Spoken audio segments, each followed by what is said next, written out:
விண்ணகத்திலிருந்து இறங்கி வந்த வாழ்வு தரும் உணவு நானே. இந்த உணவை எவராவது உண்டால் அவர் என்றுமே வாழ்வார். எனது சதையை உணவாக கொடுக்கிறேன். அதை உலகு வாழ்வதற்காகவே கொடுக்கிறேன். நாம் உண்பதற்கு இவர் தமது சதையை எப்படி கொடுக்க இயலும் என்ற வாக்குவாதம் அவர்களிடையே எழுந்தது.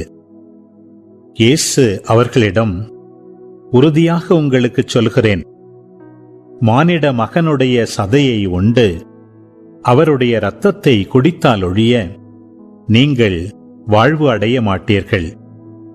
எனது சதையை உண்டு என் இரத்தத்தை குடிப்பவர் நிலை வாழ்வை கொண்டுள்ளார். நானும் அவரை இறுதி நாளில் உயிர்த்தெழச் செய்வேன். எனது சதை உண்மையான உணவு, எனது இரத்தம் உண்மையான பானம். எனது சதையை உண்டு எனது இரத்தத்தை குடிப்போர் என்னோடு இணைந்திருப்பர், நானும் அவர்களோடு இணைந்திருப்பேன். வாழும் தந்தை என்னை அனுப்பினார், நானும் அவரால் வாழ்கிறேன். அதுபோல் என்னை உண்போரும் என்னால் வாழ்வர். விண்ணகத்திலிருந்து இறங்கி வந்த உணவு இதுவே. இது நம் முன்னோர் உண்ட உணவு போன்றது அல்ல.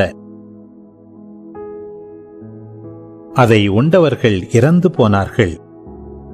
இவ்வுணவை உண்போர் என்றும் வாழ்வர்.